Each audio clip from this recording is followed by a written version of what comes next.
2017 में हम लोग जनता के सामने गए थे लोक कल्याण संकल्प पत्र कि उन सभी संकल्पों को ध्यान में रख करके बजट प्रस्तुत किया गया था।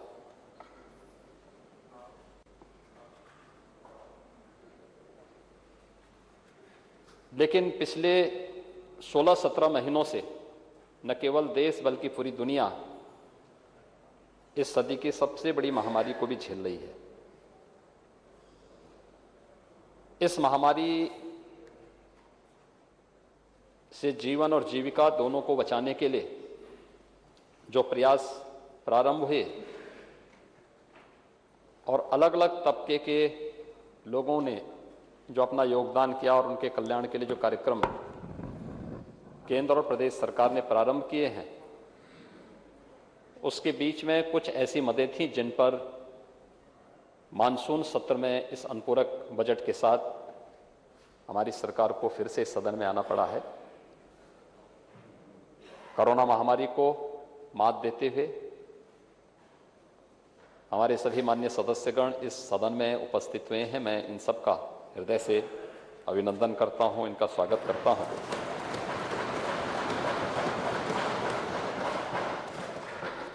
और इस सदन में मैं इस बात से पूरे सदन को अवगत कराना चाहता हूं कि सरकार ने 2017 में अपना पहला बजट प्रस्तुत करते समय जो बातें कही थी, उस समय मैंने अंत्योदय के प्रणेता, महान विचारक, चिंतक पंडित दीनदयाल उपाध्याय जी की कुछ पंक्तियां इस सदन में रखी थी। और उस समय मैंने इस बात को कहा था कि अगर आज प्रधानमंत्री मोदी जी सबका साथ सबके विकास की बात करते हैं और उसे सबके विश्वास के साथ जोड़ते हैं, तो ये अचानक नहीं है।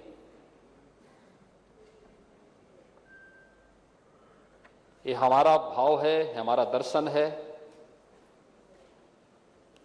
हमारे जीवन का एक हिस्सा है और हमारी कार्य पद्धति में पग पग पर झलकेगा भी। और पंडित दीनदयाल उपाध्याय जी ने यही बात कही थी कि आर्थिक योजनाओं तथा आर्थिक प्रगति का माप समाज की ऊपर की सीढ़ी पर पहुंचे हुए व्यक्ति से नहीं, बल्कि समाज के अंतिम पायदान पर खड़े हुए व्यक्ति से होगी।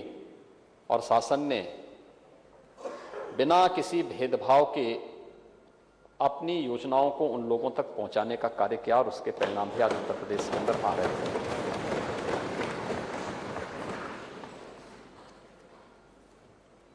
महोदय, पिछले 5 वर्ष के दौरान प्रदेश के अंदर बजट का दायरा लगभग दुगना हुआ है।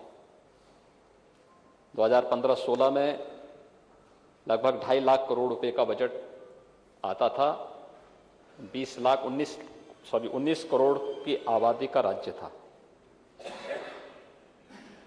2016-17 में 3,40,000 करोड़ रुपए का बजट आया था और आज हम लगभग 6 लाख करोड़ रुपए तक बजट के दायरे को पहुंचाने में सफल हुए हैं। यानी बड़ी सोच, बड़े कार्य, तो बजट का दायरा भी बड़ा होगा। 24 करोड़ की आबादी और प्रदेश का बजट 2 लाख 3 लाख करोड़ का हो तो ऊंट के मुंह में जीरा है। और यह पहले सोच थी नहीं, संकीर्ण सोच थी।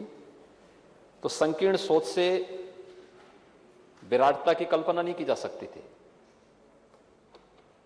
लेकिन प्रदेश के अंदर बिना किसी भेदभाव के, न जाति, न मत, न मजहब, न क्षेत्र, न भाषा, बिना किसी भेदभाव के सबका साथ, सबका विकास और सबका विश्वास, इस भाव के साथ जो कार्यक्रम किए, उसका परिणाम है कि विकास बजट का दायरा बढ़ा।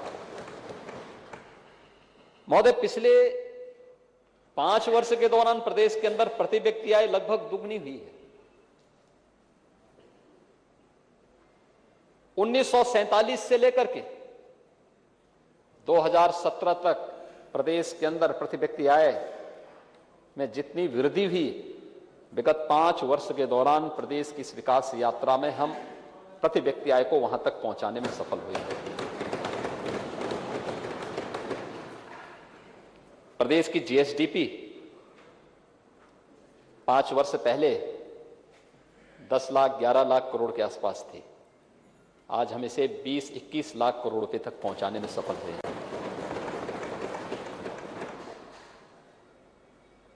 प्रदेश की अर्थव्यवस्था, अगर देश के अंदर हम कहते थे, कोई आता था देश के सामने, दुनिया के सामने, हमें जब प्रदेश के प्रेजेंटेशन को प्रस्तुत करने का अवसर प्राप्त होता था तो एक बात आती थी कि उत्तर प्रदेश आबादी का देश का सबसे बड़ा राज्य है, लेकिन अर्थव्यवस्था में हम कहां हैं? क्योंकि आज जिस युग में हम जी रहे हैं, अर्थव्यवस्था प्रधान व्यवस्था है। कहां हैं हम लोग? 15-16 में देश की छठी अर्थव्यवस्था थी, आबादी में नंबर 1, दंगों में नंबर 1 पर होता था। जातीय दंगे होते थे, सांप्रदायिक दंगे होते थे, भ्रष्टाचार में नंबर 1 पर था, विकास में सबसे पीछे था, गरीब कल्याण की कोई बात ही नहीं करता था, अर्थव्यवस्था में 6 नंबर पर थे। और मात्र इन 4.5 वर्षों के दौरान जो परिश्रम हुआ है, उसका परिणाम है कि उत्तर प्रदेश आज देश की नंबर 2 की अर्थव्यवस्था बनी है। देश के नंबर 2 की अर्थव्यवस्था में उत्तर प्रदेश है। ईज ऑफ डूइंग बिजनेस, यानी व्यवसाय की सुगमता, रोजगार की बड़ी बड़ी चर्चाएं कर रहे थे। मुझे आश्चर्य होता है कि रोजगार, सरकारी नौकरी के साथ साथ निजी क्षेत्र में नौजवानों की पसंदीदा कार्य उनको मिल सके, उस प्रकार के अवसर उन्हें प्राप्त हो सके, इसके लिए हमें देश और दुनिया के निवेश को आमंत्रित करने का अवसर देना था।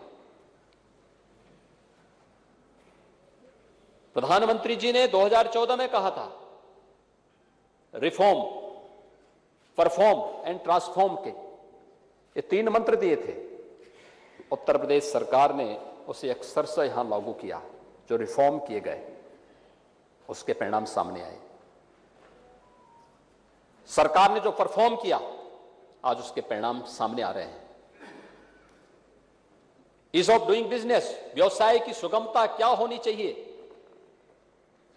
व्यापक संशोधन किए, उस प्रकार की नीतियां बनाई गई। आज परिणाम है, देश के अंदर, अगर दुनिया के अंदर भारत निवेश का सबसे अच्छा गंतव्य है, तो देश के अंदर उत्तर प्रदेश सबसे अच्छा गंतव्य बना है।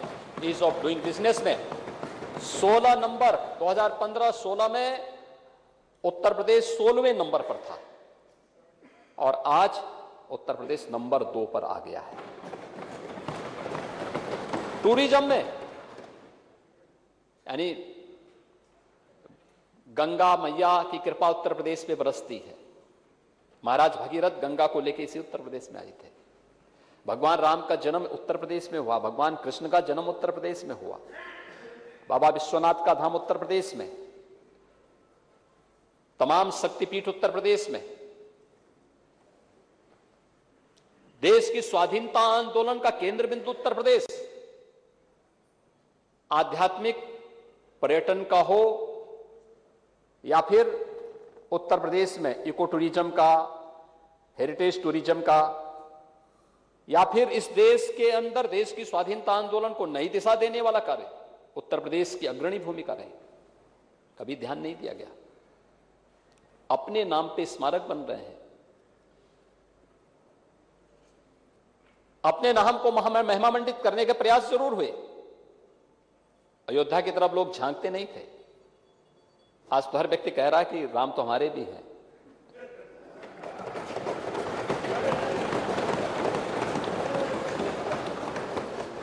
काशी की तंग गलियां जो आज प्रधानमंत्री मोदी जी के विजन के अनुरूप काशी विश्वनाथ धाम के रूप में दुनिया के अंदर भारत के पौराणिक वैभव को प्रस्तुत करने जा रहा है, किससे छुपा हुआ है? पुरातन काया में नए कलेवर के साथ काशी। ब्रज तीर्थ विकास परिषद, भगवान कृष्ण की लीला।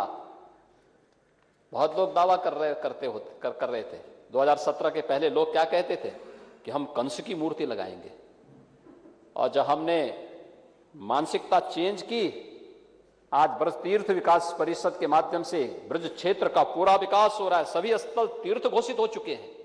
सभी लोगों को तो मौका मिला था, ये काम ये भी कर सकते थे, लेकिन नहीं।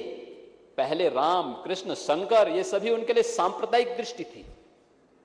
और आज जब लगता है कि अब ये बृहद समाज माफ नहीं करने वाला है, तो सब लोग अब दंडवत होकर के कहते हैं, साहब हम भी राम के भक्त हैं, हम भी कृष्ण के भक्त हैं, हम भी शंकर के भक्त हैं। ये चेंज, ये विचारधारा की जीत, और मुझे लगता हम जैसे लोगों के लिए सबसे बड़ी विजय है। क्योंकि जिस कार्य के लिए हम कहते थे, आज वो कार्य होता हुआ दिखाई दे रहा है। हर व्यक्ति लगा है लाइन पे, होड़ लगी है। कुंभ कैसे होना चाहिए? कुंभ प्रयागराज 10,000 वर्षों से अधिक का लिखित इतिहास जिसका है, दुनिया का पहला गुरुकुल महर्षि भारद्वाज ने जिस प्रयागराज में स्थापित किया था। आखिर बहुत सारे लोगों को अवसर मिला था कुंभ का आयोजन करने का, प्रदेश में सत्ता में रहने का। कुछ लोगों को दशकों तक मिला, कुछ लोगों को कई बार मिला, बार बार मौका मिला। वे भी कर सकते थे, लेकिन सोच नहीं थी। क्योंकि कुंभ का मतलब उन लोगों को लगता था कि अगर हम कुंभ के आयोजन के लिए कुछ कर लेंगे तो फिर टोपी लगा के मुबारकबाद नहीं दे पाएंगे।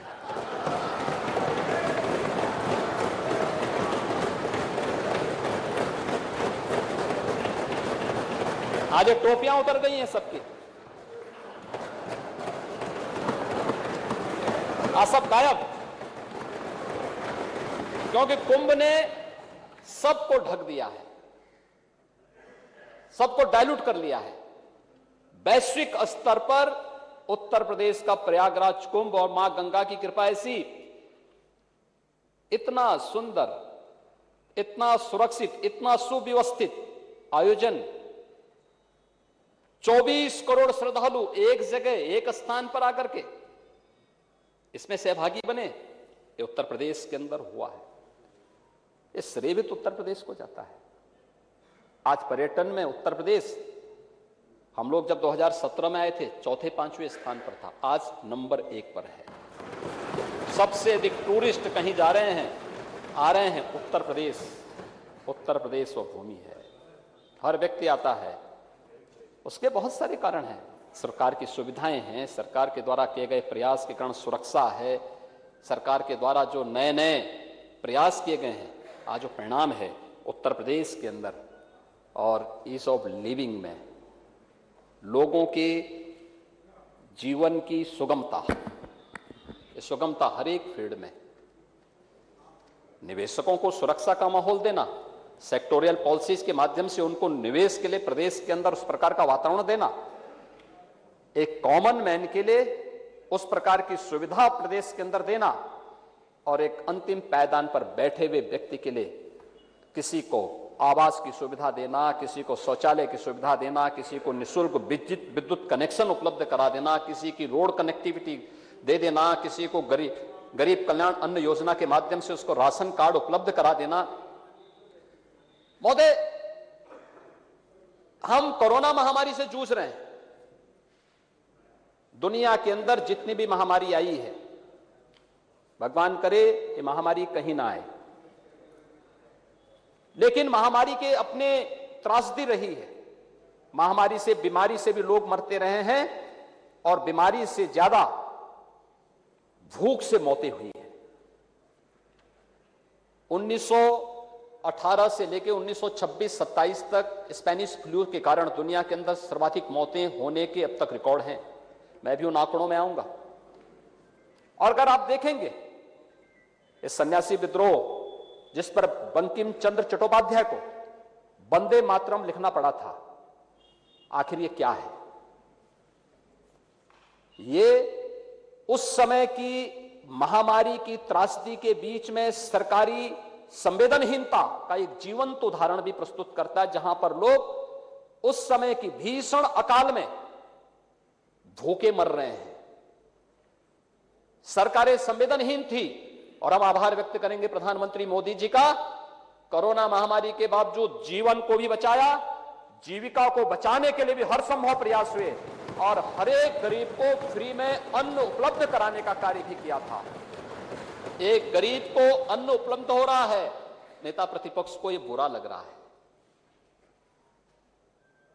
यानी अगर किसी को फ्री में चावल मिल रहा है, फ्री में गेहूं मिल रहा है, फ्री में अन्य सुविधाएं मिल रही हैं, तो मुझे लगता है ये बुरा नहीं। और फ्री में भी अगर उसको ले जाने के लिए बैग भी दिया जा रहा है, मुझे नहीं लगता है क्यों नेता प्रतिपक्ष को इसका ये चीजें अच्छी नहीं लग रही। महोदय, इन लोगों को तब भी बुरा लगा था जब हम लोगों ने मुख्यमंत्री सामूहिक विवाह की योजना चलाई थी। यही सदन है। हमारे नेता प्रतिपक्ष बहुत भोले वाले हैं, बाद में अपनी बात से भूल भी जाते हैं। उन्होंने तब भी कहा था कि गरीबों का अपमान है। और मैं इस सदन को अवगत करा रहा हूं कि पिछले 4-4.5 वर्ष के दौरान 1,52,000 कन्याओं की शादी मुख्यमंत्री सामूहिक विवाह योजना से हुई है। आखिर वो बहन और बेटी किसी की तो है।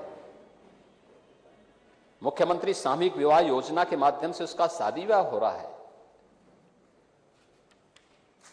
और उसको एक नए जीवन में प्रवेश कर रही है। इस सरकार को सौभाग्य प्राप्त हो रहा है, इन जनप्रतिनिधियों को, हमारे जनप्रतिनिधियों को सौभाग्य प्राप्त होता है ये जाके कन्यादान कर सके वहां। इससे बड़ा दान और क्या हो सकता है। और उसका भी विपक्ष ने तब विरोध किया था। ये गरीबों का विरोध है। यानी ये दिखाता है कि हमारे विपक्ष के मित्र जमीन पर चलने के आदी नहीं हैं।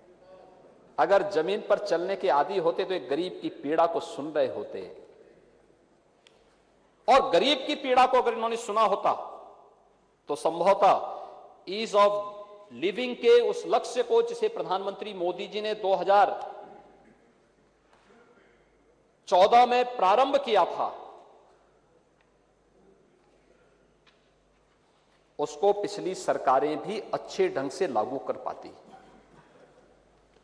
अगर ईज ऑफ लिविंग के मुद्दे पे मैं शौचालय की बात करूं, प्रदेश के अंदर 2014 से 2 अक्टूबर 2014 को स्वच्छ भारत मिशन लागू हुआ था। 2014 से लेकर के मार्च 2017 तक प्रदेश के अंदर कुल 27,68,000 शौचालय बन पाए थे। और महोदय, मार्च 2017 से लेकर के अगस्त 2 अक्टूबर 2019 तक हम लोगों ने प्रदेश के अंदर 2,61,00,000 शौचालय बनाए हैं। गरीबों के ही बनाए हैं। और कोई गरीब था, गांव का कोई गरीब था। हां, हमने किसी की जाति नहीं देखी, हमने किसी का क्षेत्र और किसी का मत और किसी का मजहब नहीं देखा। आवास,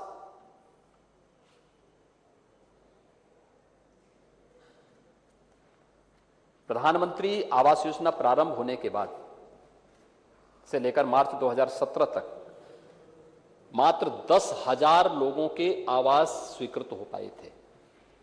मात्र 10,000 आवास।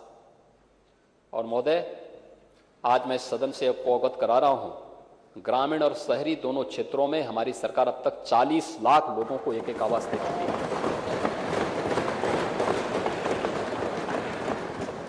विद्युत कनेक्शन 1947 से लेकर के 2017 तक उत्तर प्रदेश में कुल 1,64,00,000 लोगों को विद्युत कनेक्शन मिले थे। और पिछले 4-4.5 वर्ष के दौरान, 4.5 वर्ष का कार्यकाल अभी पूरा नहीं हुआ है। आज हमारी सरकार को 4 वर्ष 5 महीने का कार्यकाल हमारा पूरा हुआ है।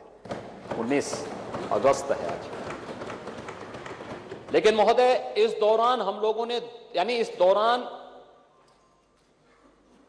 1,40,00,000 1,40,00,000 के आसपास लोगों को विद्युत कनेक्शन उपलब्ध करवाए गए हैं, निःशुल्क विद्युत कनेक्शन उपलब्ध कराए गए, यानी 2,94,00,000 से अधिक लोगों को अब तक विद्युत कनेक्शन दिलाए जा चुके हैं। इसके लिए विद्युत इंफ्रास्ट्रक्चर को डेवलप किया गया। जिन गांवों ने कभी बिजली देखी नहीं, वहां बिजली पहुंचाने का काम हुआ सौभाग्य योजना के अंतर्गत, और इस कार्यक्रम को बहुत तेजी के साथ आगे बढ़ाया गया।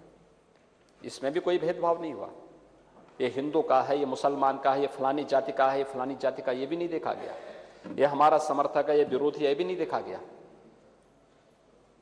सब हमारे हैं। उत्तर प्रदेश हमारे लिए तो उत्तर प्रदेश परिवार है। हमारे लिए वो संकुचित छोड़ सोच नहीं है कि हम एक परिवार को लेकर के चलें, फिर उसका जो है गीत गाने लग जाएं, वही सब हो जाए। हमारे लिए पूरा उत्तर प्रदेश परिवार है। 24 करोड़ लोग हमारे परिवार के हिस्से हैं, इसलिए विकास होगा तो सबका होगा, और उन सबके विकास के लिए कार्यक्रम किए गए। और प्रधानमंत्री उज्ज्वला योजना में महोदय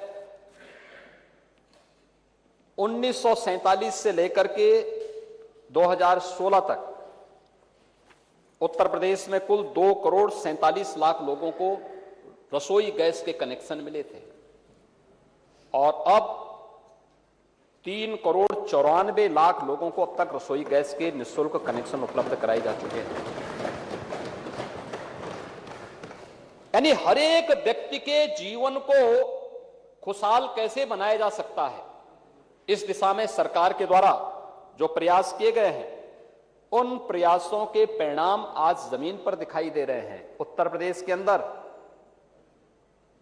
कोरोना कालखंड के दौरान 15 करोड़ लोगों को फ्री में राशन उपलब्ध कराया गया। पहले लहर में भी अप्रैल 2020 में 20 से लेकर के नवंबर 2020 तक, और दूसरी लहर में मई 2020 से लेकर के नवंबर 2020 तक प्रधानमंत्री गरीब कल्याण अन्न योजना के माध्यम से, और उत्तर प्रदेश सरकार ने भी मई जून जुलाई अगस्त 3 महीने का खाद्यान्न राज्य सरकार के स्तर पर उन सभी गरीबों को उपलब्ध करवाने का कार्य किया, निःशुल्क उपलब्ध कराने का कार्य किया। यह पहली महामारी है जिस महामारी में एक भी गरीब भूखों नहीं मरा। हमें महामारी को स्वीकार तो करना पड़ेगा कि महामारी है। हम बीमारी को ही नहीं स्वीकार करेंगे तो फिर बीमारी के उपचार के लिए और बीमारी से बचाव के लिए कोई अभियान आगे नहीं बढ़ सकता।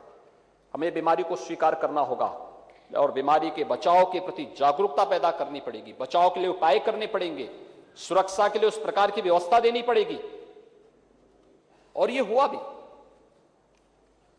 अगर हम लोग अभी यहां पर नेता प्रतिपक्ष अपने कुछ नए आंकड़ों के साथ आए थे, बोल रहे थे। आंकड़ों के साथ बोलते इसलिए नहीं है क्योंकि उन्हें मालूम है कि आंकड़े उनके सब झुटला दिए जाएंगे, जनता जानती है इस बात को, और इसीलिए नेता प्रतिपक्ष, मैं तो दौड़ के इसीलिए आ रहा था कि मैंने कभी क्यों इतनी हल्ला क्यों हो रहा है। नेता प्रतिपक्ष इतनी जोर से बोल रहे थे जैसे मुझे कभी कभी वो लगता है, लेकिन सज्जन हैं, अच्छे हैं, अपनी बातों को कभी कभी भूल जाते हैं। और मैं इसीलिए बताना चाहता हूं महोदय, ये महामारी है और महामारी में हमें हर एक व्यक्ति को बचाव के वे सारे उपाय करने चाहिए जिससे हम प्रत्येक नागरिक के जीवन को बचा सकें।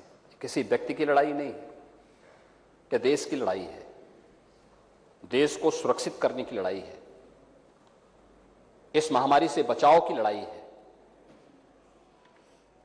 जिस प्रतिबद्धता के साथ, जिस ईमानदारी के साथ, जिस समर्पण भाव के साथ यह देश इस लड़ाई को लड़ रहा है, हम सबका दायित्व बनता है कि हम सब उसका हिस्सा बने। लेकिन इस महामारी के दौरान भी जो कार्य किए गए वो सबके सामने है, किसी से छुपा हुआ नहीं है।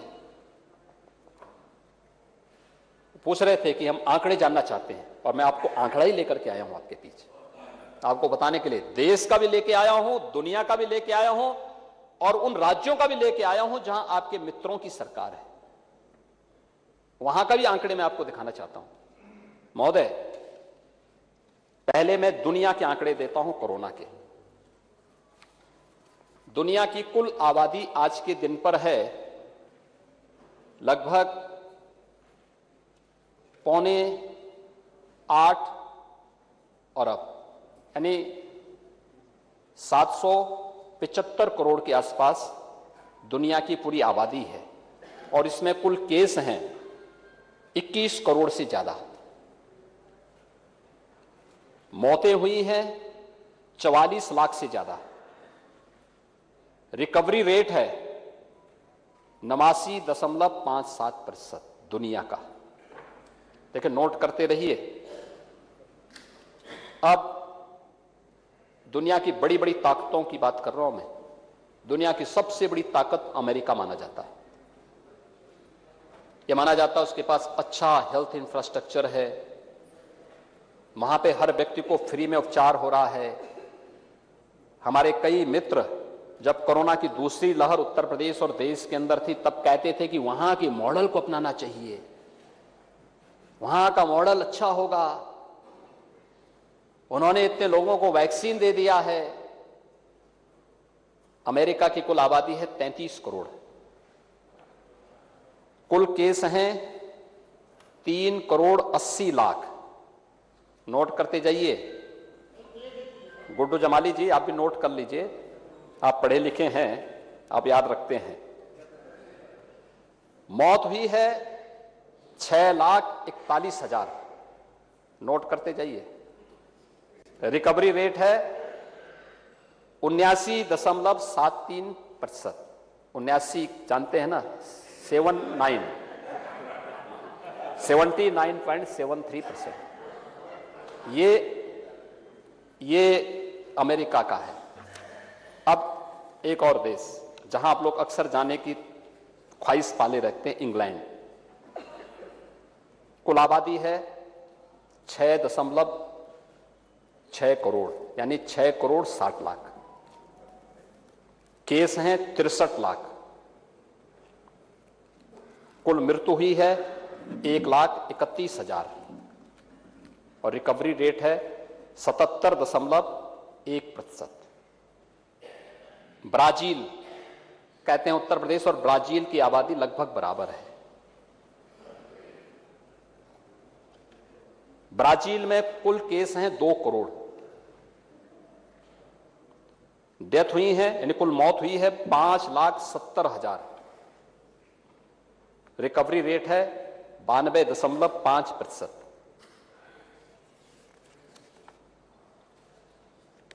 अब मैं आता हूं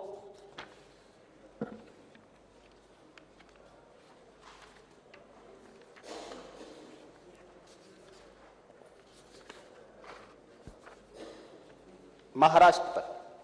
कहते हैं देश के अंदर महाराष्ट्र और उत्तर प्रदेश, महाराष्ट्र अर्थव्यवस्था में देश के अंदर नंबर 1 पर है।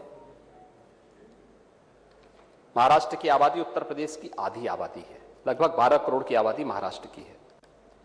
महाराष्ट्र के अंदर कुल केस हैं 64 लाख। मौत हुई है 1,39,000। रिकवरी रेट है 96%, यानी 96%। केरल, दुनिया प्रदेश के अंदर यह माना जाता है कि सबसे पढ़ा लिखा राज्य है। आबादी है 3 करोड़ 46 लाख। कुल केस हैं 37 लाख। मौत हुई है 18,743, यानी केरल की आबादी उत्तर प्रदेश की आबादी का लगभग 8वां हिस्सा है, और रिकवरी रेट है 97.5%। और अब मैं आता हूं भारत के अंदर। देश की कुल आबादी है 130 करोड़। कुल केस हैं 3.23 करोड़। कुल डेथ हुई हैं 4.3, यानी 4,33,000। रिकवरी रेट है 97.5%, यानी 97.5%। और महोदय, अब मैं आ रहा हूं उत्तर प्रदेश पर। आबादी है 24 करोड़। कुल केस हैं, यानी कुल केस कोरोना की अब तक हुए हैं 17,08,000, दोनों मिलाकर के मार्च 2017 से लेकर के अब तक। कुल मौत हुई है 22,783, आज तक का डाटा दे रहा हूं। रिकवरी रेट है 98.6%, सबसे अंदर, सबसे अच्छा। मैंने दुनिया का भी दिखाया है, देश का भी दिखाया है। देश के अंदर सबसे पढ़े लिखे राज्य का भी दिखाया है, सबसे प्रगतिशील राज्य का भी दिया है, और उत्तर प्रदेश का भी दिया है। अब आपको अपनी उपलब्धियों पर गौरव की अनुभूति नहीं होती तो गलती मेरी नहीं है, आपकी।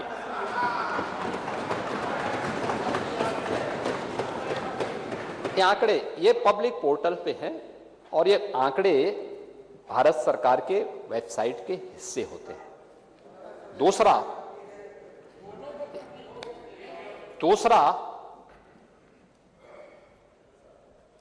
देखिए, इसमें सरकार की कम और संस्थाओं के द्वारा किए जाने वाले योगदान ज्यादा होते हैं। आईसीएमआर जुड़ा हुआ है इसके साथ।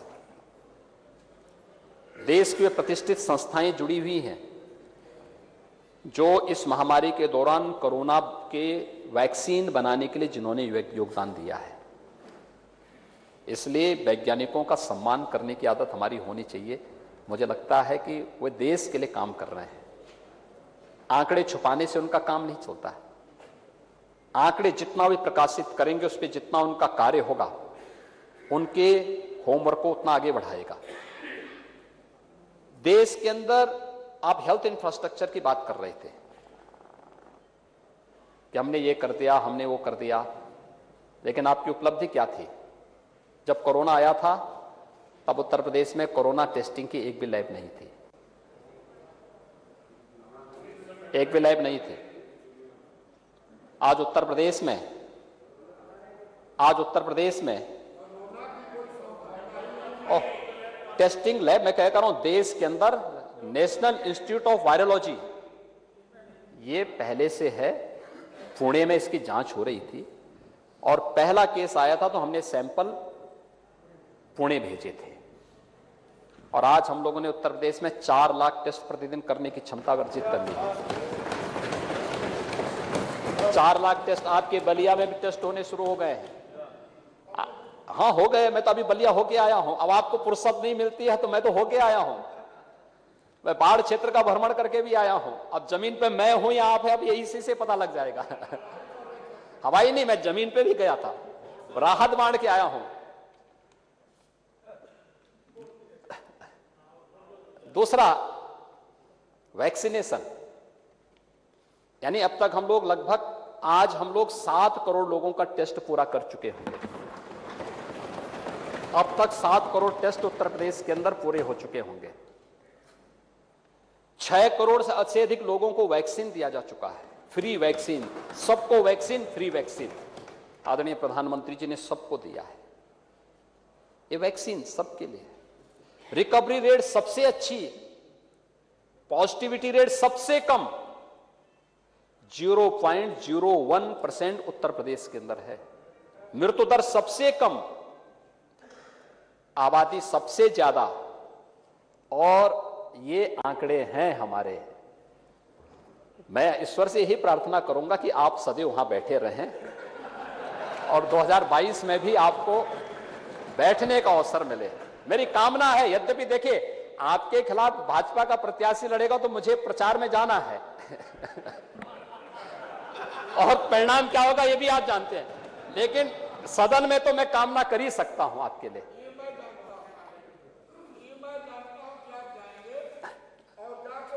आने की अपील करके आएंगे।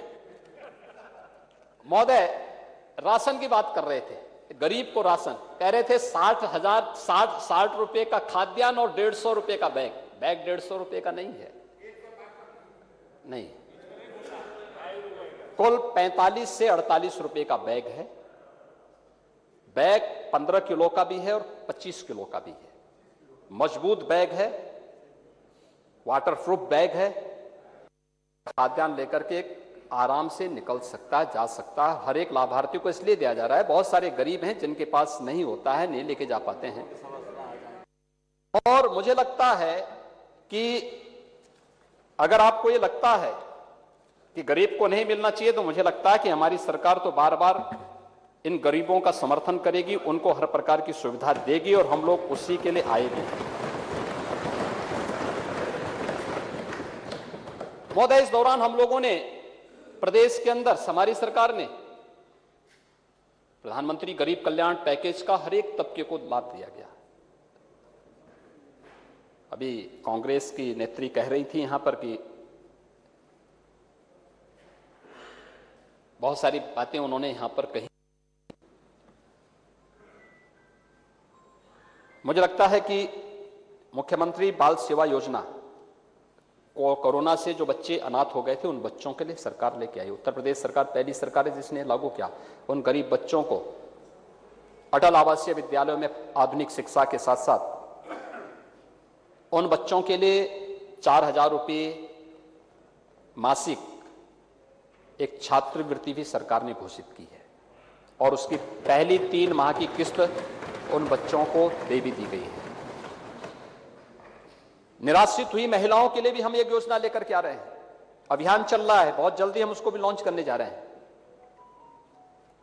कोरोना कालखंड के अंदर जो लोग कोरोना के बगैर, जिन लोगों का जीवन, अमूल्य जीवन समाप्त हुआ, उनके परिवार में भी कोई बच्चे इस प्रकार के होंगे, उनको भी हम आच्छादन के लिए योजना लेके आए हैं, उनको भी हम कवर कर रहे हैं। और हर एक तबके के लिए सरकार पूरी ईमानदारी, पूरी प्रतिबद्धता के साथ कार्य कर रही है और उसको आगे बढ़ाने के अपने लक्ष्य को लेकर के चल रही है। महोदय, मुझे इस अवसर पर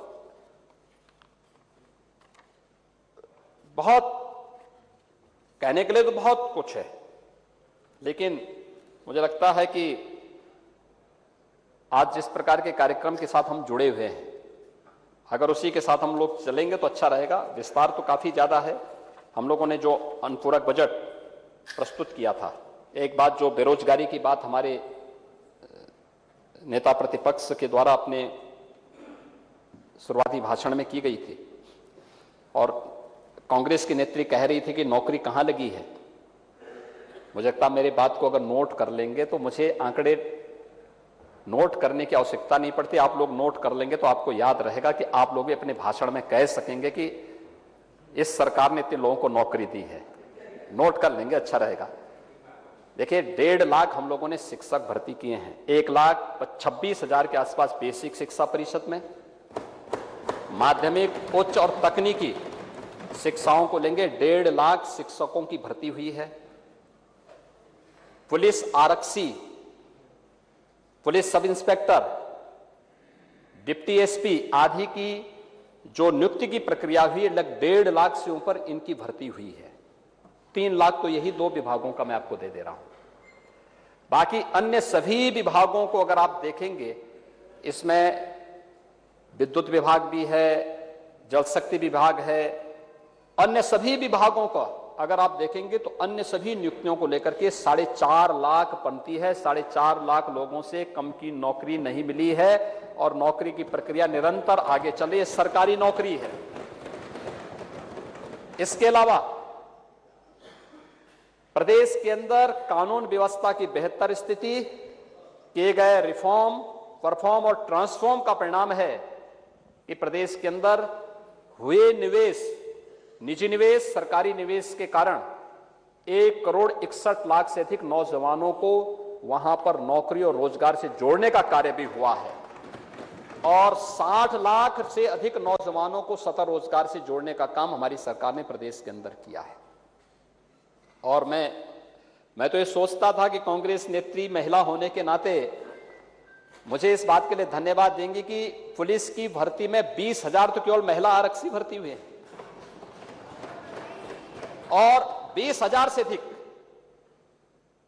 आपको तो मुझे एक धन्यवाद देना चाहिए था कि अभी पंचायत चुनाव हुए हैं, पंचायत चुनाव में 33% महिला आरक्षण है और महिलाओं में अगर आप देखेंगे प्रधान, क्षेत्र पंचायत, समिति के सदस्यों में 46% जीते हैं, ब्लॉक प्रमुख में 56% जीते हैं, जिला पंचायत अध्यक्ष में और भी ज्यादा जीते हैं।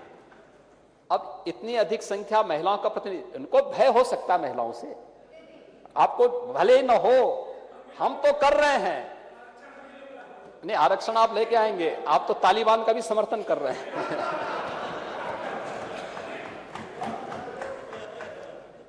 अध्यक्ष जी, तालिबान का समर्थन कर रहे हैं कुछ लोग। महिलाओं के साथ क्या क्रूरता बरती जा रही है वहां पर, बच्चों के साथ क्या क्रूरता बरती जा रही है अफगानिस्तान में। लेकिन कुछ लोग बेशर्मी के साथ तालिबान का समर्थन किए जा रहे हैं, तालिबानीकरण करना चाहते हैं। ये सभी के चेहरे एक्सपोज किए जाने चाहिए समाज के सामने। वे महिला कल्याण की बात करते हैं, महिला कल्याण की बात वे लोग कर रहे हैं जो एक दुर्दांत माफिया को अपने राज्य में शरण देकर के उसको प्रोटेक्ट कर रहे थे। एक होड़ लगी थी उस दुर्दांत माफिया को अपने पक्ष में करने के लिए, अभी भी लगेगी। चुनाव आ रहे हैं, लेकिन सिनेरियो बदला है। अब माफियाओं को जो भी अपने साथ लेके जाएगा, उसको मालूम है कि उसके बाद फिर पीछे पीछे बुलडोजर भी घूमता हुआ जाएगा,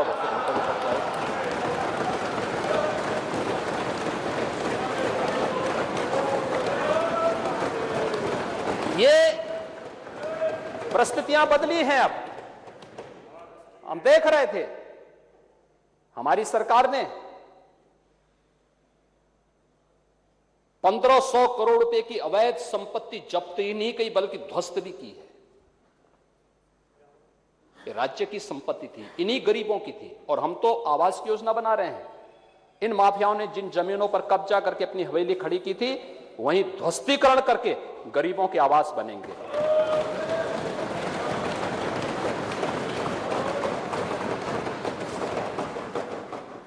एक गरीब जाएगा वहां पे, एक गरीब रहेगा वहां पे, एक दलित रहेगा वहां पर। यह है सामाजिक न्याय। इन माफिया और अपराधियों को सिर में ढो करके हमारी सरकार नहीं चली है। इन माफियाओं को ढोने वाले लोग प्रदेश के पूरे परसेप्शन को खराब किए थे। पहचान का संकट आया था।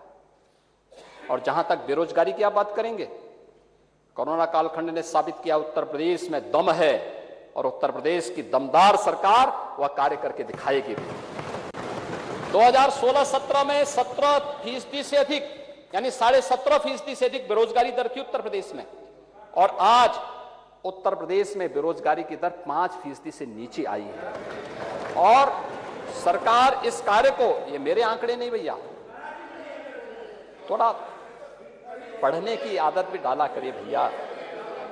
जमीन पे रहने की आदत डालेंगे तो कुछ सीखेंगे, अच्छी दे पाएंगे, लोगों को भाषण दे पाएंगे। देखिए, भाषण जो है, मंचों पे आप जब गलत भाषण दे के आते हैं, पब्लिक भले उस समय करेगी, पीछे कोसती है, बाद में बोलते क्या बड़ा झूठा बोल के चला गया। ऐसा नहीं होना चाहिए। देखिए, तथ्यों पर बोला जाना चाहिए, आंकड़ों पे बोला जाना चाहिए, और मजबूती के साथ बोला जाना चाहिए। कुछ नहीं जी, सही बात हम बोल पाएंगे। आज देखिए, आज का नौजवान अब बहुत स्मार्ट हो चुका है, बहुत तेज हो चुका है, हर एक चीज की ध्यान रखता है। वो टेलीविजन नहीं देखता होगा, लेकिन उसको जानकारी है कहां पे कौन क्या कर रहा है। इसलिए इस बात को ध्यान रखना, वो आप लोगों की इन हरकतों से बहुत उसको पसंद नहीं आती है। और मैं इसीलिए आज वो जो ये अनुपूरक बजट आया है, इसीलिए हम लोग आए हैं आपको सावधान करने के लिए। हाँ, आप सावधान हो जाइए। हमने बिजली इसीलिए घर घर पहले पहुंचा दी है कि अब नौजवान को अपना मोबाइल फोन चार्ज करने के लिए, स्मार्टफोन चार्ज करने के लिए दूसरे गांव नहीं जाना पड़ेगा। हर घर तक बिजली पहुंचा दी गई। और मैं तो कांग्रेस नेत्री से भी कहूंगा, थोड़ा क्षेत्र में भी ध्यान दिया करें, क्योंकि उनको मालूम ही नहीं कि गांव में 16 से 18 घंटे बिजली मिल रही है, नगरीय क्षेत्रों में 24 घंटे बिजली मिल रही है।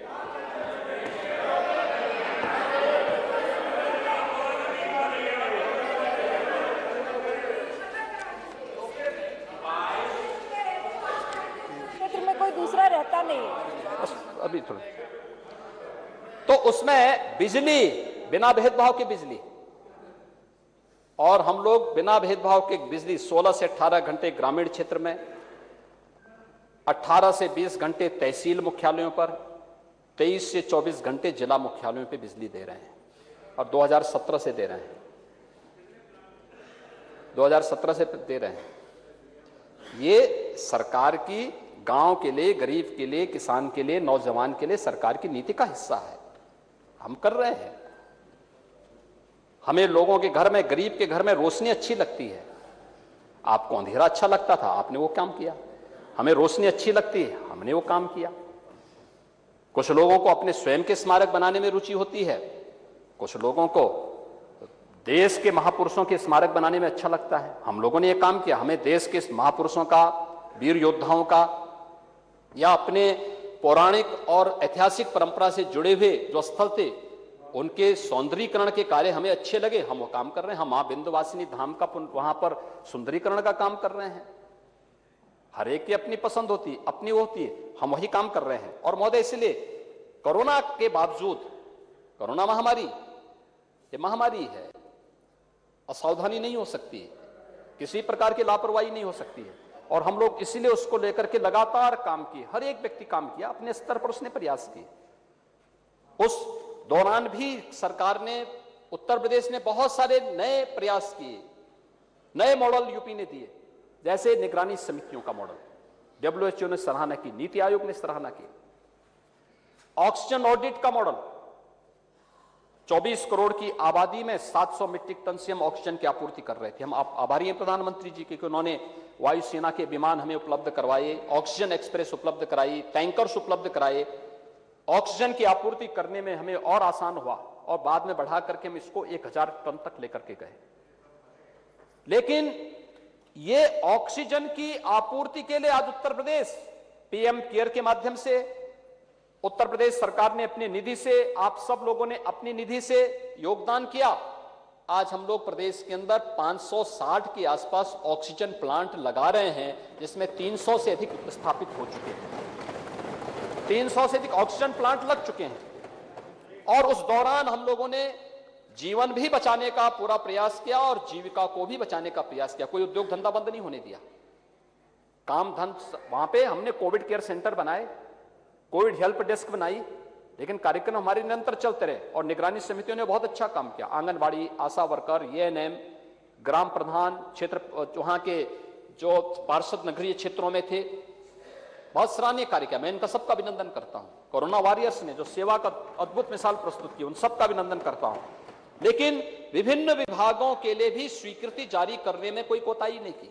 कोरोना के बावजूद, ये जानते हुए अप्रैल से लेकर के अप्रैल, मई, जून 3 महीने लगातार सेकंड वेव के उसमें था प्रदेश, तो भी स्वीकृतियां जारी की गई। चाहे वह चिकित्सा शिक्षा का 9,141 करोड़ रुपए में से 4,262 करोड़, चिकित्सा एवं स्वास्थ्य 10,840 करोड़ में से 7,850 करोड़, परिवार कल्याण में 10,351 करोड़ में से 10,130 करोड़, भारी और मध्यम उद्योग में 14 करोड़ 14,987 में से 5,989 करोड़, लोक निर्माण विभाग 22,582 में से 3,729 करोड़, सिंचाई विभाग 18,899 में से 5,329 करोड़, नमामि गंगे में, ऐसे अलग अलग विभागों में स्वीकृतियां जारी करने में भी तेजी लाई गई और बेहतर तरीके से इन सभी कार्यक्रमों को सरकार आगे बढ़ा रही है। इन चीजों को तेजी के साथ सरकार ने आगे बढ़ाया है। हमारे स्कूल, कॉलेजेस 9वीं क्लास से लेकर के ऊपर की सभी संस्थाएं प्रारंभ हो चुकी हैं। 23 अगस्त से हम लोग 6ठी से लेकर 8वीं तक की क्लासेस प्रारंभ कर रहे हैं, कोरोना प्रोटोकॉल का पालन करते हुए। 1 सितंबर से हमारा प्रयास है कि हम बेसिक शिक्षा परिषद के स्कूल को भी खोलें। कोरोना पर हमारी नजर है और मुझे बताते हुए आज कोरोना प्रदेश के अंदर भी नियंत्रण में है। आज प्रदेश के अंदर कुल आज के केसेस देखेंगे तो मुझे लगता है केवल 32 केस प्रदेश के अंदर है और एक्टिव केस अगर आप देखेंगे 400 केस हैं। कोरोना पर प्रभावी नियंत्रण, लेकिन साथ साथ सावधानी और सतर्कता पूरी बरतने का प्रयास सरकार के स्तर पर चल रहा है और उस दौरान हर एक गतिविधि को तेजी के साथ आगे बढ़ाने का कार्य सरकार कर रही है। महोदय, अनुपूरक बजट 7,301.52 करोड़ रुपए की व्यवस्था इस अनुपूरक बजट में की गई है और इस वर्ष का ये प्रथम अनुपूरक है। इस मामले में मैं जो बताना चाहूंगा कि हम लोगों ने जो व्यवस्था की है, यह बजट अलग अलग वर्ष के बजट को हम लोगों ने अलग अलग, पहला बजट 2017 में हम लोगों ने देश के अन्नदाता किसानों को समर्पित किया था। देश के अन्नदाता किसान देश की प्रगति के योगदान देने के लिए जो उन्होंने कृषि क्षेत्र को आत्मनिर्भरता की ओर ले जाने का कार्य किया और उस दिशा में जो प्रयास हुए हैं, ऋण माफी से लेकर के प्रधानमंत्री कृषि सिंचाई योजना को लेकर के प्रधानमंत्री फसल बीमा योजना, प्रोक्यूरमेंट की योजना, हमें सिखा रहे थे प्रोक्यूरमेंट तो एमएसपी तो हम लोगों ने दिया किसानों को और एमएसपी का लाभ, लागत का 1.5 गुना लाभ पहली बार मिला और एमएसपी तब तक बेमानी है जब तक आप किसान की उपज को खरीदते नहीं। किसान की उपज को खरीदना का कार्य हमारी सरकार ने किया, पूरी ईमानदारी के साथ किया। और विगत वर्ष आप कह रहे थे, नेता प्रतिपक्ष मेरी बात को नोट कर लेते अच्छा होगा, हम लोगों ने गेहूं क्रय रिकॉर्ड मात्रा में किए। देखिए 2016 के भी आंकड़े मेरे पास हैं गेहूं क्रय के। 2016 में समाजवादी पार्टी की प्रदेश में सरकार थी, नोट कर लीजिए अच्छा रहेगा, आपने जब आप अपनी भाषण में कही चुके हैं।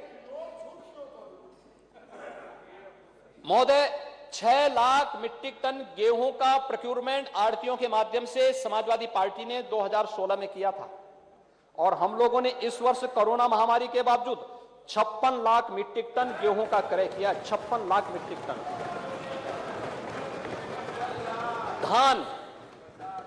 धान का क्रय कोरोना कालखंड में हमारी सरकार ने 66 लाख मीट्रिक टन धान का क्रय प्रदेश के अंदर किसानों से सीधे किया है और पैसा डीबीटी के माध्यम से किसान के खाते में गया है। गन्ना किसानों की बात कर रहे थे, जब हम 2017 में आए थे 2010 से गन्ना मूल्य का भुगतान नहीं हुआ था, तमाम चीनी मिलें बंद हो चुकी थी, किसानों में निराशा थी, हताशा थी। हम लोगों ने गन्ना मूल्य के भुगतान को और चीनी मिलों को चलाने का जो अभियान चलाया, आज प्रदेश के अंदर 119 चीनी मिलें हम लोगों ने प्रदेश के अंदर कोरोना कालखंड में भी चलाई हैं और अब तक 1,41,000 करोड़ रुपए का गन्ना मूल्य का भुगतान भी किए हैं। 81% से अधिक गन्ना मूल्य का भुगतान हो चुका है। जो 7-8 हजार के आसपास गन्ना मूल्य का भुगतान है, एक्सपोर्ट खोलने की जैसी तैयारी, एक्सपोर्ट खुलने के साथ ही हम लोग चीनी बिकने, क्योंकि उस चीनी सब सरकार के ही कब्जे में है और चीनी बिकेगी, गन्ना मूल्यों का भुगतान करेंगे, लेकिन नए सीजन के पहले पहले गन्ना मूल्य का भुगतान हो, सरकार का इस पे जोर है, सरकार का पूरा प्रयास रहेगा। लेकिन महोदय, मैं प्रदेश के अपने युवाओं को, जिन युवाओं के कारण यह देश एक नई ऊर्जा के साथ आगे बढ़ता है, जिनको हम लोगों ने अब तक रोजगार और नौकरी दी है,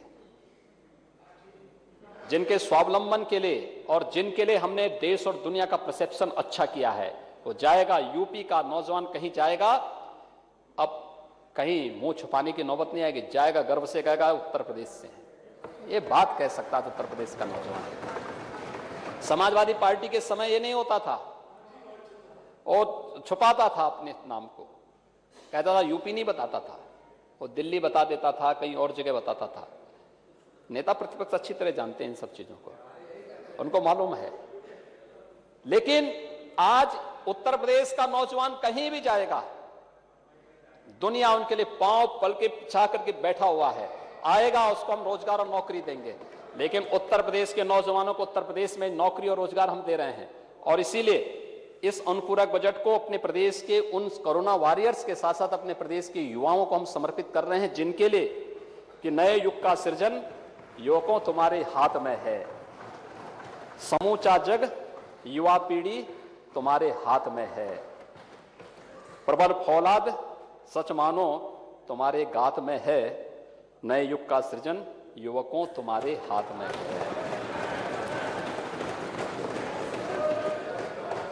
सफलता तो तुम्हारी बात में है, जज्बात में है। नए युग का सृजन युवकों तुम्हारे हाथ में है। युवा पीढ़ी के जज्बात को नेता प्रतिपक्ष आप नहीं समझ पाएंगे,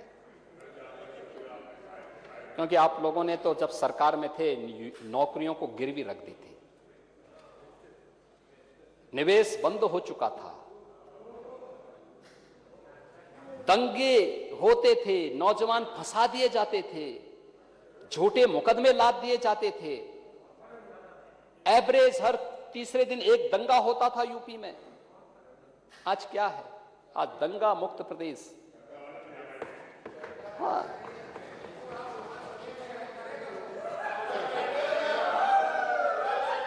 और इसीलिए ये तो दंगा कौन करेगा?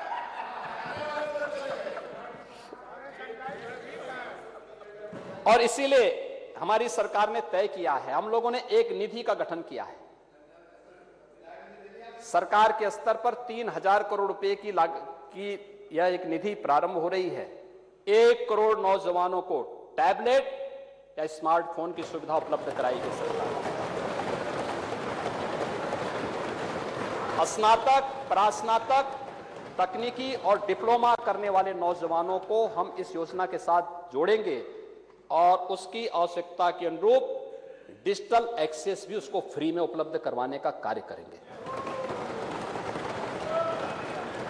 इस निधि में एक प्रावधान होगा कि हम CSR से भी, अन्य वित्तीय संस्थाओं से भी और विश्वविद्यालय और अन्य संस्थाओं से भी हम इसमें राशि लेकर के एक बड़ा कोष का गठन करेंगे और हर नौजवान के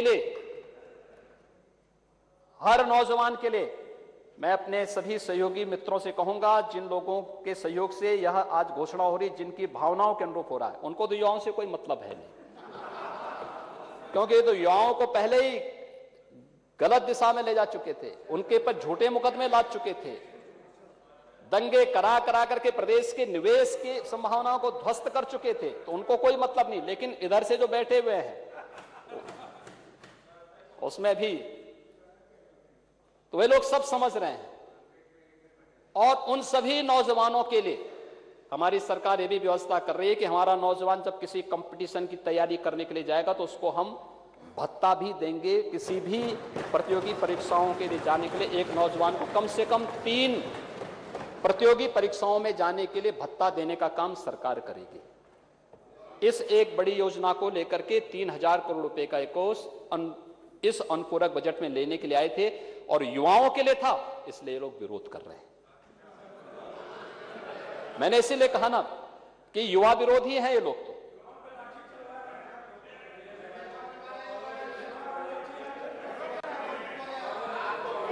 महोदय,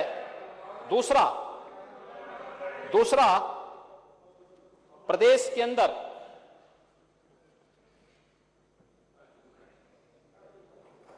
कितना अच्छा काम किया था निगरानी समितियों ने। आंगनबाड़ी, आशा वर्कर और उन लोगों ने अल्प मानदेय पर, जब मैं देख रहा था विपक्ष के बहुत सारे नेताओं को, मैं मानता हूं बहुत सारे लोग कोरोना से संक्रमित हुए, मैं स्वयं संक्रमित हो चुका था, लेकिन बहुत सारे लोगों ने तो हिम्मत ही हार दी थी। लेकिन तब भी गांव घर घर वे समितियां जा रही थी, निगरानी समितियां जा रही थी। तो उसमें जो बहुत अच्छा काम किया था, इसलिए सरकार ने निर्णय लिया है आंगनबाड़ी कार्यकर्ती, सहायक कार्यकर्ती, आशा संगनी, पीआरडी जवान, रोजगार सेवक, यानी जो अल्प मानदेय पर कार्य करने वाले थे, इन सबके मानदेय पर बढ़ोतरी करने का काम सरकार करेगी।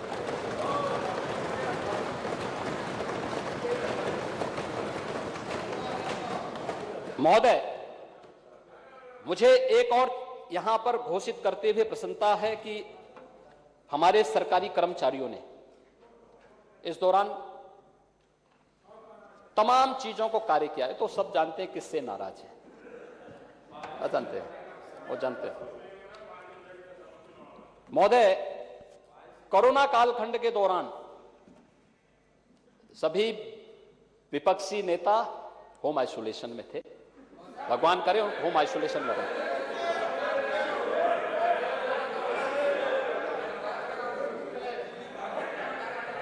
अगर खन्ना जी बोल देंगे कि आप लोग फील्ड में थे तो मैं मान जाऊंगा। खन्ना जी क्या मानते हैं?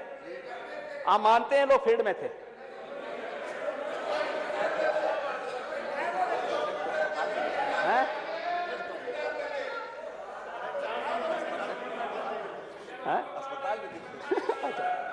देखिए, वो कहते हैं, वो कह रहे ज्यादातर लोग तो हॉस्पिटल में थे तो कहां फील्ड में रहते। अरे आप अपवाद हो सकते हैं, फील्ड में नहीं थे, नहीं काम ज्यादा दर्द नहीं कर रहे थे, भयभीत थे। लेकिन हमारे सरकारी कार्यालय चल रहे थे, सरकारी कामकाज चल रहे थे, सरकारी कार्यक्रम निरंतर चल रहे थे। और इसलिए सरकार ने तय किया है कि 1 जुलाई 2021 से अपने सरकारी कर्मचारियों के लिए महंगाई भत्ता और राहत, महंगाई राहत का भुगतान, ये 17% जो संप्रति था, इसमें 11% का अतिरिक्त बढ़ोतरी करते हुए 28% का बढ़ोतरी करते हुए 16 लाख सरकारी कर्मचारी और 12 लाख पेंशनर्स, इनको भी हम लोग प्रदेश शासन की ओर से भत्ते की व्यवस्था इनको हम देने जा रहे हैं, इनको भी देने जा रहे हैं। इसके अलावा चीनी मिलों के गन्ना मूल्य के भुगतान को लेकर के हमने 200 करोड़ की व्यवस्था की है। और मैंने बता दिया है, एक्सपोर्ट खुल रहा है। एक्सपोर्ट के खुलने के साथ ही नए सीजन के प्रारंभ होने के पहले 2020-21 तक का गन्ना मूल्य का भुगतान सरकार करा चुकी है। नए सीजन का जो अभी 18-19% गन्ना मूल्य बाकी रह गया है 21-22 का, इसका हम नए सीजन के पहले करा लें। इसके बारे में गन्ना मंत्री की सभी मिलर्स के साथ बैठक संपन्न हो चुकी है और इस कार्यक्रम को तेजी के साथ आगे बढ़ाने का कार्य किया जा रहा है। और नए सीजन में चीनी मिलें फिर चलेंगी, किसी भी गन्ना किसान को गन्ना फेंकने की आवश्यकता नहीं पड़ेगी, शानदार तरीके से सभी चीजें चलेंगी। कोरोना कालखंड के कारण समस्याएं हुई, उस कार्यक्रमों आगे बढ़ाएंगे, इसलिए इसकी व्यवस्था भी की गई है। अधिवक्ता, हम लोगों ने हर एक तबके के लिए कुछ न कुछ किया। कोई कह रहा था महिलाओं के लिए क्या किया। अगर आप जमीन पे होते तो पता होता कि जनधन अकाउंटधारी महिलाओं के खाते में पैसा गया था कोरोना कालखंड में। निराश्रित महिलाओं की, वृद्धजनों के लिए, प्रधानमंत्री किसान सम्मान निधि से आच्छादित किसानों के लिए, दिव्यांगजनों के लिए, इस सब के लिए गया था। 3 महीने फ्री में उनको रसोई गैस के सिलेंडर भी उपलब्ध कराए गए थे। तो जमीन पर रहते तो कुछ पता रहता, जमीन पर रहते ही नहीं, इसलिए तो कुछ जमीन का कोई पता नहीं। और महोदय, मैं इसलिए कहना चाहता हूं, अधिवक्ता समुदाय को भी एक सामाजिक सुरक्षा की गारंटी मिलनी चाहिए। युवा अधिवक्ताओं को हम पहले घोषित कर चुके हैं और ये उन अधिवक्ताओं के लिए जिन्हें सामाजिक सुरक्षा निधि के अंतर्गत कुल 1.5 लाख रुपए की राशि थी, हम इसको 5 लाख रुपया कर रहे हैं और मैं इसके लिए अपने अधिवक्ता समुदाय का भी अभिनंदन करता हूं।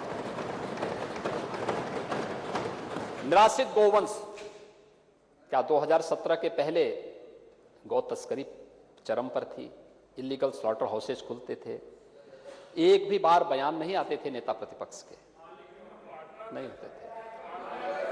तो पार्टनर रहे होंगे, क्यों करेंगे? स्वाभाविक रूप से सहानुभूति उन लोगों की किसके साथ में हर व्यक्ति जानता। गौ भक्त बोलने से थोड़ा हो जाता है कोई गौ भक्त। दूध तो कोई भी पी सकता है, पिएगा भी, पीना भी चाहिए, घर में भी रख सकते हैं, कोई दिक्कत नहीं है। हम भी रख रहे हैं, आप भी रख रहे हैं, रखना भी चाहिए। अंतर यह है, मैं गाय का दूध पीता हूं, आप भैंस का दूध पीते हैं।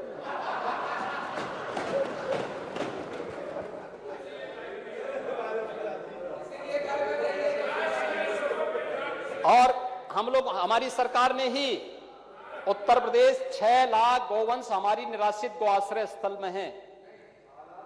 हम लोगों ने वो तो मैं जानता हूं, वो तो देखिए, इस सच्चाई को आप बोल रहे हैं, ये सच्चाई यही तो नेता प्रतिपक्ष हमारे बोल चुके हैं। उन्होंने पहले कहा कि हम पालते हैं तो दूध पी करके सड़क पे छोड़ भी देते हैं, ये भी सच्चाई है, ये भी सच्चाई है। और महोदय, 3 प्रकार की स्कीम, निराश्रित गौ आश्रय स्थल, दूसरा किसानों को भी हम लोगों ने 4 गौवंश तक रखने के लिए अनुमति दी है। निराश्रित गौ आश्रय स्थल से कोई किसान ले जाता, 90,000 गौवंश इस प्रकार का है जिसे किसान अपने घर में पाल रहा है। पर गौवंश, हर गौवंश पे हम 900 रुपए हर महीने उस किसान को उपलब्ध करा रहे हैं। आपके अपने घर में पालिए ना तो हम आपको उपलब्ध करा देते हैं, डीबीटी के माध्यम से दे देंगे, पैसा ऑनलाइन जाएगा। और तीसरा है कुपोषित माताओं को या कुपोषित बच्चों के परिवार जनों को एक गाय, ब्याही हुई गाय उसको उपलब्ध करवा देना, और ये उपलब्ध कराया जा रहा है। इसमें भी काफी परिवार आच्छादित हुए हैं और इसमें महिला और बाल विकास विभाग इस योजना के साथ जुड़ करके, पशुपालन विभाग के साथ जुड़ करके इस कार्यक्रम को आगे बढ़ा रही। उसके लिए भी हम लोगों ने अनुपूरक बजट में पैसा दिया, इसलिए लोग विरोध कर रहे हैं क्योंकि किसानों के हित से जुड़ा हुआ है और गौ माता से जुड़ा हुआ है, इसलिए विरोध कर रहे हैं। मैं सोचता था कि कम से कम बहुजन समाज, ये तो बाबा साहब भीमराव अंबेडकर की नीतियों के विरोधी पहले से रही समाजवादी पार्टी, पहले से रही है, घोषित विरोधी, और इसलिए जनता ने चुनाव के खारिज कर दिया इनको। लोकसभा चुनाव में आप दोनों मिलकर लड़े थे ना, क्या दुर्गति करती जनता। और इसीलिए मैं मानता था कम से कम आप बोलेंगे बाबा साहब भीमराव अंबेडकर जी का एक स्मारक लखनऊ में हम लोग बनाने जा रहे हैं, उसके लिए भी धनराशि की व्यवस्था की है। और ये चीज कम से कम धन्यवाद देते, इसका मतलब अनुपूरक बजट का विरोध किया, आप इस स्मारक का विरोध कर रहे हैं। महोदय, स्वच्छ भारत मिशन, गरीबों के लिए सामुदायिक शौचालय और ओडीएफ प्लस के लक्ष्य को प्राप्त करने के लिए जो प्रयास प्रारंभ हुए हैं, उसके लिए धनराशि का प्रावधान किया गया, लोग विरोध कर रहे हैं। यह केवल नारी गरिमा का ही प्रतीक नहीं, यह हमारे लिए स्वास्थ्य सुरक्षा की गारंटी भी देने वाला है। और यह धनराशि की व्यवस्था इसीलिए की गई है। अयोध्या और वाराणसी के विकास के लिए भी पैसा, तो हम जानते हैं पहले से घोषित आप विरोधी हैं, तो आप तो इसका समर्थन नहीं करेंगे, समर्थन इधर ही के लोग करेंगे। तो हमारे पक्ष के लोग पहले से इसका समर्थन कर रहे हैं, तो इन्हीं लोगों के प्रस्ताव पर यह भी किया जा रहा है। संस्कृत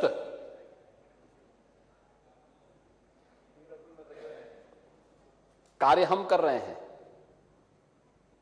और मंच, अब चुनाव आए तो मंच सजाने लग गए हैं, अब जगह जगह जाकर के सबको याद आ रही है। संस्कृत बच्चों के लिए आप लोगों ने तो संस्कृत के विद्यालय जानबूझ करके बंद किए थे, और जानबूझ करके बंद किया आप लोगों ने, विद्यालय बंद कर दिए, स्कूल बंद कर दिए, उन स्कूलों में नए एडमिशन नहीं होने दिए, उन स्कूलों में नई भर्ती नहीं होने दी। हमारी सरकार ने तय किया है, हमारी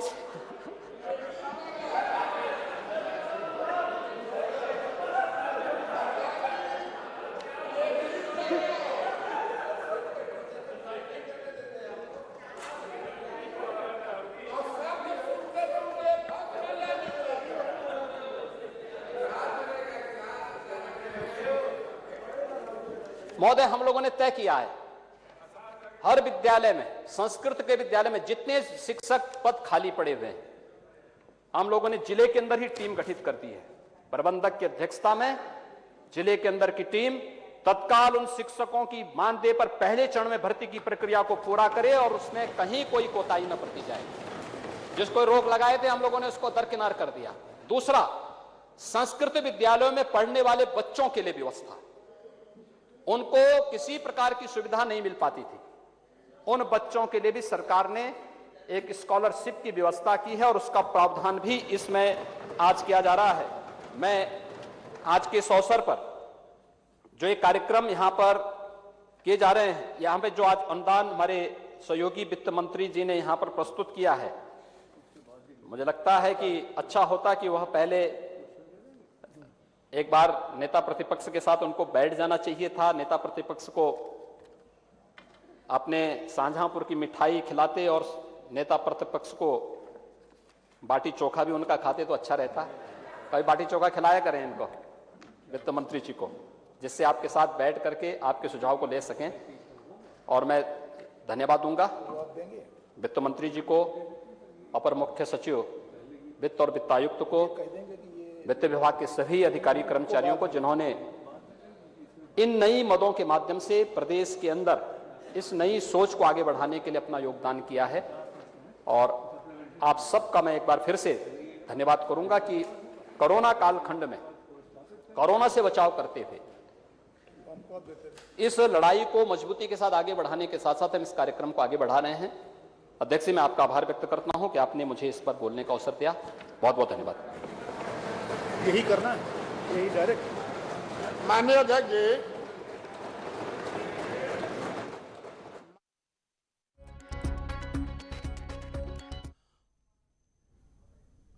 तो युवाओं को योगी आदित्यनाथ ने यहां पर सौगात दी है 3,000 करोड़ रुपए का कोष। सीएम योगी ने यहां पर सदन में बोलते हुए जीवन और जीविका हमने दोनों को बचाया, ये बात उन्होंने कही। 1 करोड़ युवाओं को टैबलेट और स्मार्टफोन देंगे, इसका जिक्र यहां पर किया। उन्होंने कहा कि प्रतियोगी परीक्षाओं के लिए भत्ता दिया जाएगा।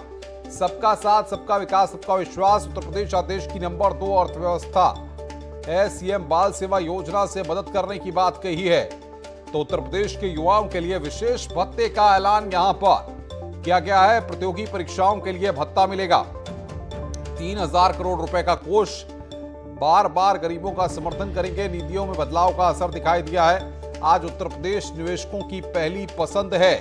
इन तमाम बातों का जिक्र उत्तर प्रदेश के मुख्यमंत्री योगी आदित्यनाथ ने अपने संबोधन में किया है। संस्कृत छात्रों के लिए स्कॉलरशिप की बात उन्होंने कही। 10 बड़ी बातें हम सीएम की आपको बता रहे हैं। कुछ लोग तालिबान का समर्थन कर रहे हैं, इसको लेकर भी उन्होंने निशाना साधा। ये लोग महिला सशक्तिकरण की बात करते हैं, विपक्ष पर उन्होंने निशाना साधा। पहले माफिया को पक्ष में करने की होड़ होती थी। मुख्यमंत्री ने कहा कि हम हर तबके के लिए काम कर रहे हैं। निराश्रित महिलाओं के लिए जल्द योजना लेकर के आएंगे। अधिवक्ताओं के लिए उन्होंने बताया कि सरकार कदम उठा रही है।